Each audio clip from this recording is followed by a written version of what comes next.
can I braid your hair? You can. Actually, my wife. I still want. My wife's done it. Tycho has promised me he's gonna do the Viking beard look. And like the head braid. Oh, it looks so cool.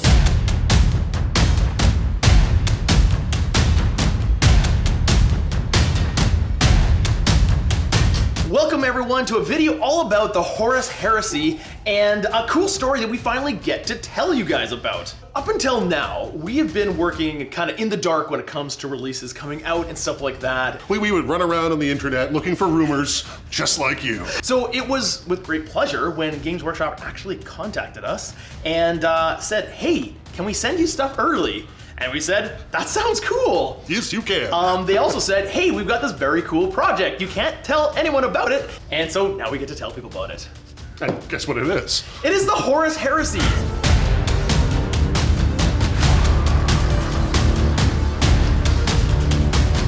Recently, Games Workshop had an idea. They wanted to invite a bunch of different content creators, each one to take a legion from the Horus Heresy and paint it.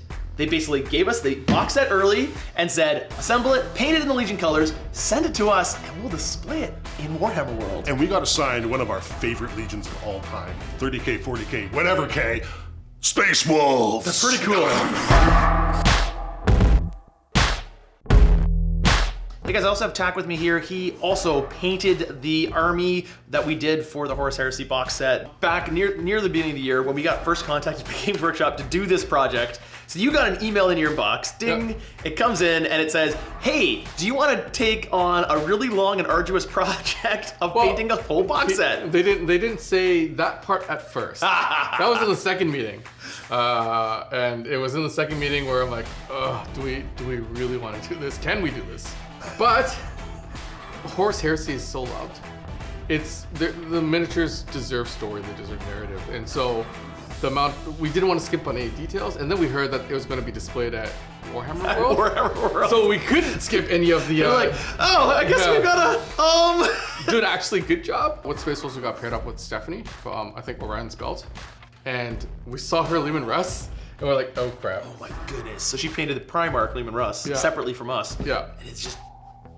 And so that inspired us to kind of, maybe tackle the armor a little bit differently, do a lot more weathering. Her Leman Russ is quite weathered, right? And that's the thing, like when you look at Horus Heresy, I don't think I've ever seen like a clean, out of the factory Space Marine in Horus Heresy. They're all in the midst of war. Yeah, and they should be all within the midst of war. So so we added an extra weathering step at the end there, and then went back and forth about like how clean was the snow. I wanted it super muddy. Tycho wanted it super clean, and so that took a little bit of back and forth. I did a lot of the assembly, I did a lot of the trim painting and details. There was a lot of collaboration, and Tak man did the airbrush for this one, and I did a lot of the brush painting, and we combined our efforts, and it kind of worked out. Can you kind of walk us through what you and Tak kind of thought of how you wanted to approach to finish it? So obviously we've got slightly like a blue-gray Space Wolf color, but we've also got like a snowy base. Can you give us some insights on how you achieved that? We decided we wanted to do snow basing, but not like fluffy, fresh snow.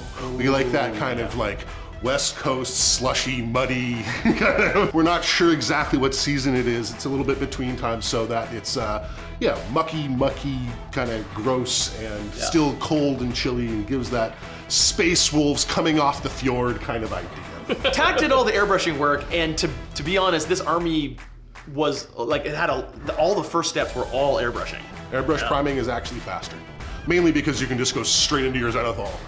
You can just leave your mask on and just pour white on top of your black and just keep working. And to be clear, what is a Zenithal? Because I only recently found out what this is. So a Zenithal highlight is a good place to start, especially when you're doing an airbrush color workup. Basically what you do is have a black primed model and then use a light color, usually white, to do a top-down sort of light spray so that you leave undertones dark and the highlights light, and you can see all the details of the model. So it gives you a really clear indication of where things are right away. At that point, you can start working into the color workup. So this started with darker blue tones. And then get all the armor plating done, like do it so that we have a base grayish blue throughout the entire army. And then it would go to Tycho for trim. So that's gonna be all the metals, that's gonna be the blocking out of other colors on the model, gun casings, that type of thing. And is that all airbrush or hand brush? That's all hand brush. Now, did you guys do dry brushing? Did you guys do highlights? What did you guys do for? There are highlights. No dry brushing was used in this particular method. Then it would come back up to me to then do highlighting, right? And that's done through the airbrush or fix any of the shadow work. Make sure that there's decent contrast on every single miniature. I would overspray and then they'd go back down to Tycho. Tycho would, right, and work back some of the detail, come back up to me, and I did the weathering, final details, doing some of the eyes and kind of the very, very, very final details. And then finally it was the basing. Okay, so basing. We did snow basing. How did you guys do the basing? Is that a cork base? Yep. So the models were essentially attached to half-painted bases. That were made out of cork. They were essentially just cork towers. And at that point, those cork towers got worked with paste and snow effects and bits of foliage and tufts and the different things we needed to turn them into where they are now. And what was the snow made out of? White flock. Like it was Just white flock?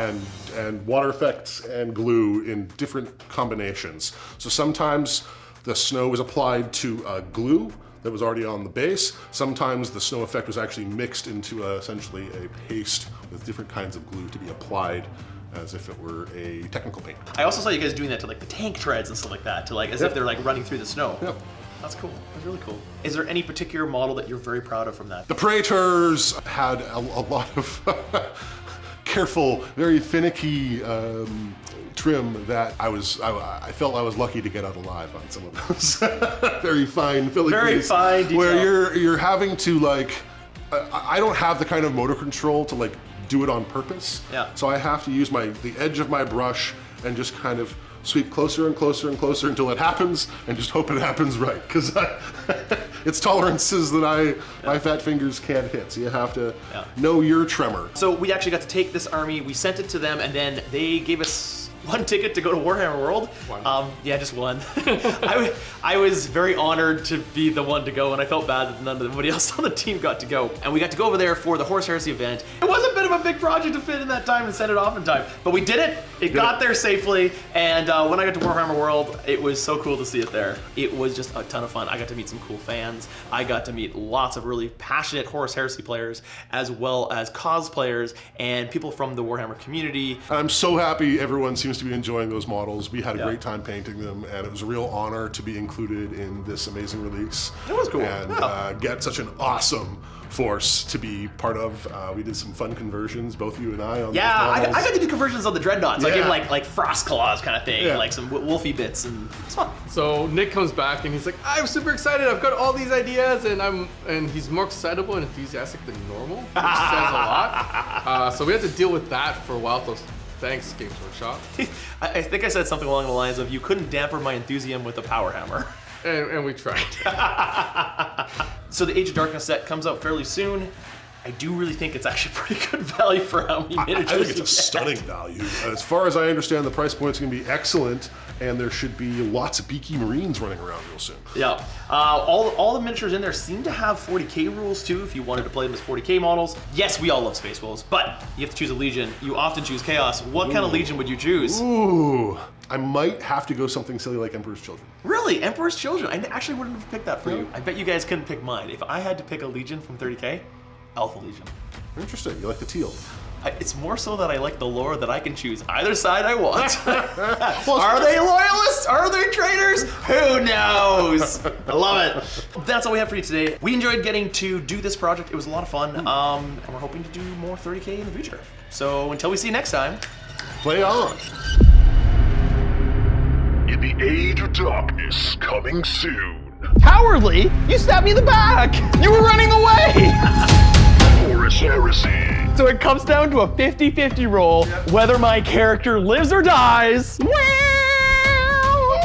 don't want to roll it. Coming soon to Play On, we get to try Horus Heresy. We are super excited. Space Wolves, Emperor's Children, bring it. We're gonna get to see the new rules in action. We're gonna see the new miniatures in action. It is a very fun game, and I really like this edition of Horus Heresy, and I think you will too.